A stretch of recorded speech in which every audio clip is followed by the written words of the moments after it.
اللہ پاک کو راضی کرنے کے لیے میں اس راستے پہ نکل پڑی ہوں. سب سے پہلے آپ اپنے دین کو سمجھیں، لیکن ابھی یہی ہماری کوشش ہے کہ ہم ایسے لوگوں کو پیچھے کر کے جو صحیح معنوں میں سفید پوش لوگ ہیں ہم ان کو سامنے لے کے آئیں. First of all bundle of thanks ma'am آپ کا، آپ نے اپنے قیمتی وقت میں سے ہمیں ٹائم دیا. آپ کے کام بہت سے لوگوں کے سامنے آ رہے ہیں اور بہت سے لوگ اس سے مستفید بھی ہو رہے ہیں.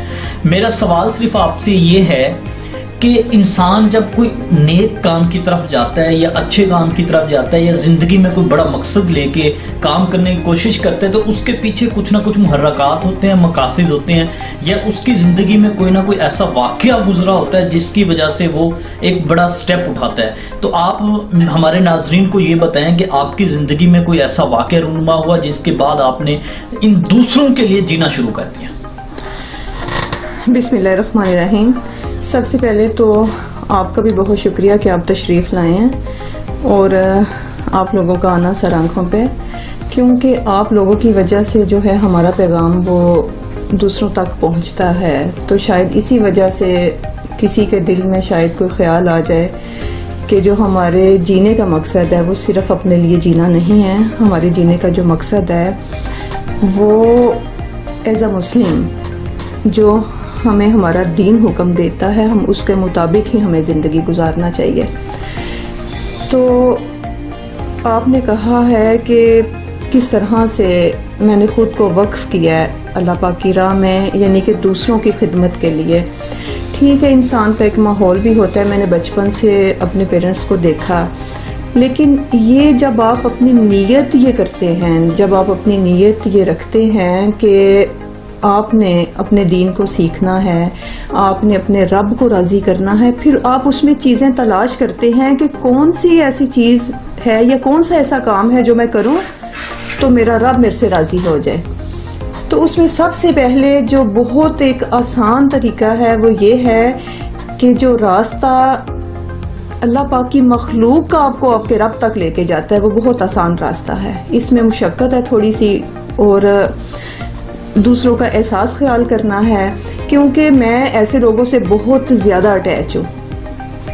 ایون کہ میں نے تو کبھی جو ہمارے ملازم ان کو کبھی ملازم بھی نہیں سمجھا، کبھی جو بھی ایسے لوگ ہیں ہمارے جو اسکول کے بچے ہیں ان کے پیرنٹس ہیں وہ ایسی ہے جیسے میری فیملی ہے. تو ان کے دکھ درد میں جیسے سنتی ہوں یقین کریں مجھے تو ایسے ہی محسوس ہوتا ہے کہ جیسے یہ میرے اپنے دکھ ہے. تو ان کو دیکھتے ہوئے پھر دیکھیں زندگی تو گزر جانی ہے جیسے بھی گزارے، لیکن اس کا رزلٹ جب ہمیں روز حشر ملنا ہے تو وہاں پہ ہم کیسے بچیں گے. تو میں نے بھی یہ سوچتے ہوئے کہ ان لوگوں کے دکھ درد اپنے دامن میں سمجھ لے سمیٹے ہیں اور اللہ پاک کو راضی کرنے کے لیے میں اس راستے پہ نکل پڑی ہوں اور الحمدللہ میری جتنی زندگی ہے وہ اسی راستے پہ چلنے کی ہے.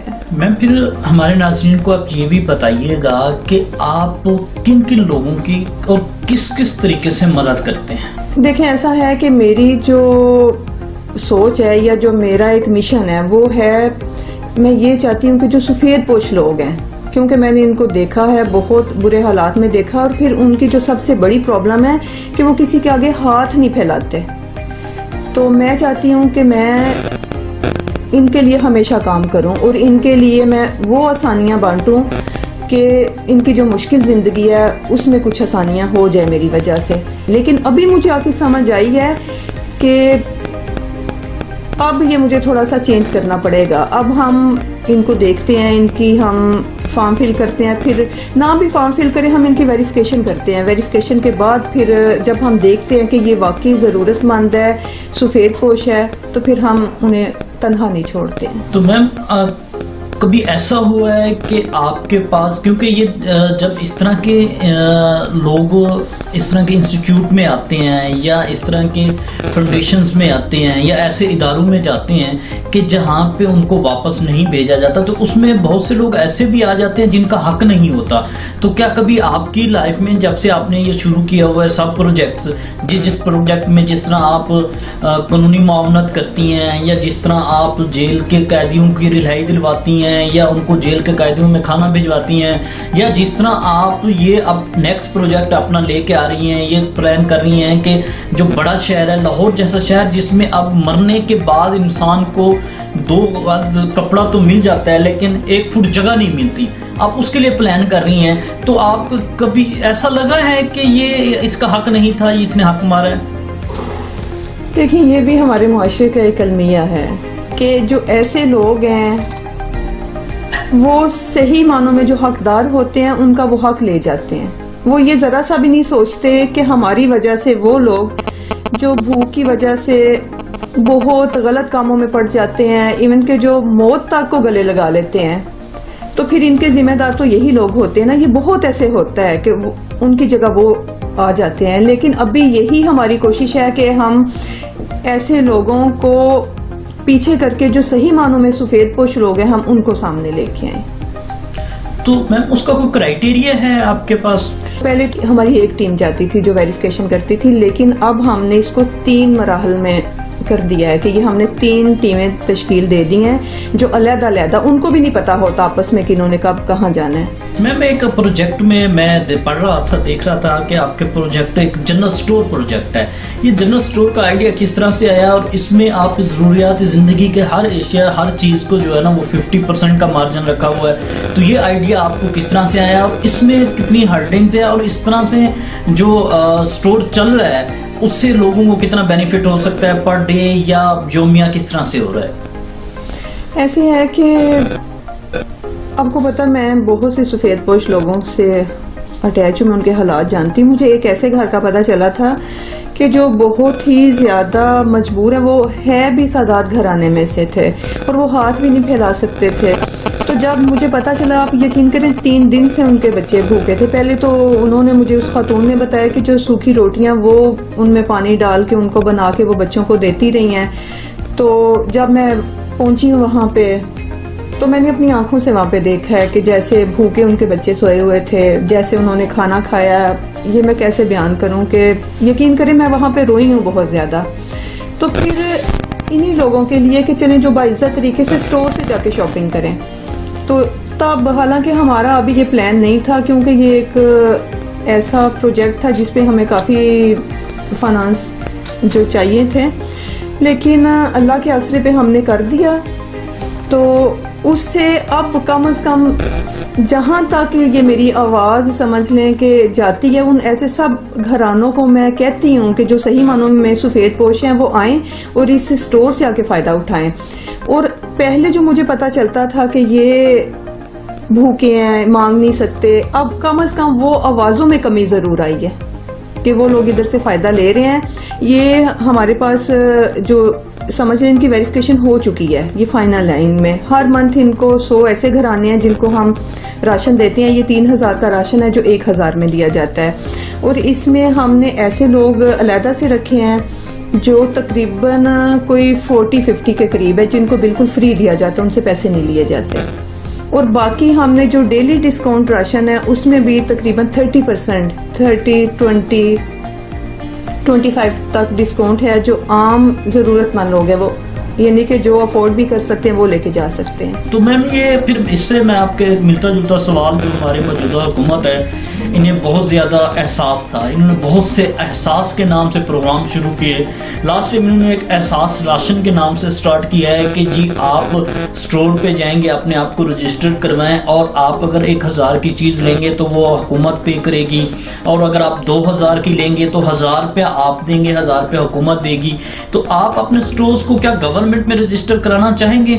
میں بالکل چاہوں گی، کیونکہ اس میں پھر بہت سارے ایسے لوگوں کا بھلا ہو جائے گا کہ جن کو انتظار کرنا پڑتا ہے۔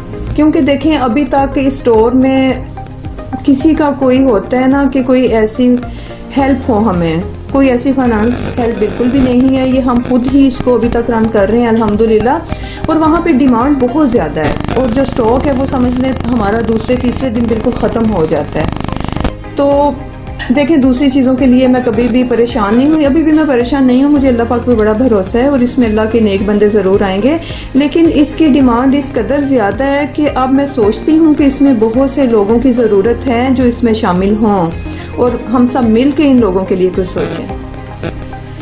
میم بہت سی این جی اوز ایسی ہوتی ہیں جو نام نہاد این جی اوز، یا ہم میڈیا پہ بات کریں یا لوگوں کے منہ سے سنتے ہیں جی بس انہوں نے اپنے آپ کو رجسٹرڈ کر لیا ہے اور گورنمنٹ سے ان کے پاس جو ہے نا بجٹ آ جاتا ہے، یا ان کو جو ہے نا ٹیکس ان کے چیزیں ہوتی ہیں وہ معاف کر دیے جاتے ہیں. کیا آپ یہ سمجھتی ہیں کہ ایسے لوگوں کا محاسبہ ہونا چاہیے؟ ہر صورت ہونا چاہیے، بالکل ہونا چاہیے. اور مجھے ایک چیز کی سمجھ نہیں آتی ہے کہ دیکھیں جو بھی انسان اس میں کوئی آپ کی ہیلپ کر رہا ہوتا ہے اس کے مائنڈ میں کیا ہوتا ہے کہ یہ میری وجہ سے کسی کا بھلا ہوگا، میری وجہ سے کوئی کھانا کھائے گا، میری وجہ سے کوئی راشن لے جائے گا، میری وجہ سے کوئی جیل سے قیدی چھوٹ جائے گا. یعنی وہ اس کی گردن چھڑانا چاہ رہا ہوتا ہے. کیسے؟ کیا روز حشر ایسے لوگوں کی گردن پکڑی نہیں جائے گی؟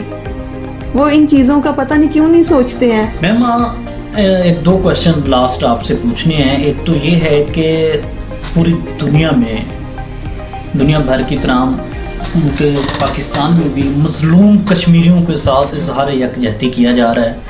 ایک تو ان کے لیے کوئی آپ پیغام دے دیں کشمیریوں کے لیے، جو ظلم و بربریت کشمیر میں ہو رہی ہے وہ ہمارے مسلمان ہیں، ان کا پیغام دے دیں. دوسرا آپ ہماری نیشنز کو جو استطاعت رکھتے ہیں لوگ، یا جو آپ کی طرح بہت سی خواتین ایسی ہیں جن کو اللہ نے بہت کچھ دیا ہے، بہت کچھ دیا ہے، لیکن ان کو اس طرف رجحان نہیں ہے یا اس طرف کچھ کرنا نہیں چاہتی کوئی دوسرے لوگوں کے لیے، ان کو بھی پیغام دے دیں. دیکھیں جو کشمیر ہے، ہمارے مسلمان ہیں، ہمارا ان پہ ہم دکھی ہوتے ہیں. ظاہر آج بھی ساری عوام اپنے دکھ کا اظہار کر رہی ہے کہ وہ آج کا دن جو ہے وہ منا رہی ہے کشمیر ڈے کے حوالے سے. تو ہم کشمیر کے ساتھ ہیں. پاکستان سمیت جتنی بھی عالمی طاقتیں ہیں، میری ان سے اپیل ہے یہ کہ آپ اس کا نوٹس لیں. دیکھیں 70-75 سال ہو گئے ہیں کہ وہ وہاں پہ کیا ہو رہا ہے. وہاں پہ بچیوں کی عزتیں محفوظ نہیں ہیں. بچے جو ہیں وہ مائیں، ان کی کوشش ہوتی ہے ذرا سا بھی کوئی بچہ بڑا ہے تو اس کو کہیں بھیج دیں، چھپا دیں، پوری زندگی ان کی شکل نہ دیکھیں لیکن وہ زندہ رہیں. تو ایک زندگی کے لیے وہاں پہ وہ ترس رہے ہیں، وہ مسلمان ہیں. تو دیکھیں ایک اب میں کیا بات کروں، کہتے ہیں کہ کشمیر ہماری شاہ ہے. دیکھیں اگر کشمیر ہماری شاہ ہے تو اس پہ کتنی ضربیں لگ رہی ہیں، کتنے وار ہو رہے ہیں، اس کو کیسے کاٹا جا رہا ہے اور اس کے باوجود بھی ہم زندہ ہیں. سوچیں ذرا اس کو، کیا ہم زندہ ہیں اس کے باوجود بھی؟ جب ہماری شاہ پہ چھری پھیر رہی ہے پھر ہم کیسے زندہ ہیں؟ جی شکریہ میم. آپ ہماری نوجوان نسل کو یا ہماری وہ خواتین جو گھر بیٹھے اور جن کے پاس بہت کچھ ہے، سب کچھ ہے، لیکن وہ کچھ کرنا نہیں چاہتے، ان کو کیا میسج دینا چاہیے؟ دیکھیں سب سے پہلے تو میں اپنے جو مسلمان بہن بھائی ہیں میں ان سے یہ کہنا چاہتی ہوں کہ سب سے پہلے آپ اپنے دین کو سمجھیں. جب آپ دین کو سمجھیں گے تو بہت سی باتوں میں اللہ پاک کی مدد آپ کے ساتھ ہوگی اور آپ کی زندگی آسان ہو جائے گی. اور سب لوگوں کو میں یہ کہنا چاہتی ہوں کہ آپ دوسروں کے لیے آسانیاں بانٹیں. جب آپ دوسروں کے لیے آسانی بانٹیں گے تو انشاءاللہ پھر آپ کو اپنے لیے پریشان ہونے کی ضرورت نہیں ہے. پھر آپ کی جو پریشانی ہے وہ اللہ پاک خود ہی حل کرے گا انشاءاللہ تعالی. جی شکریہ میم.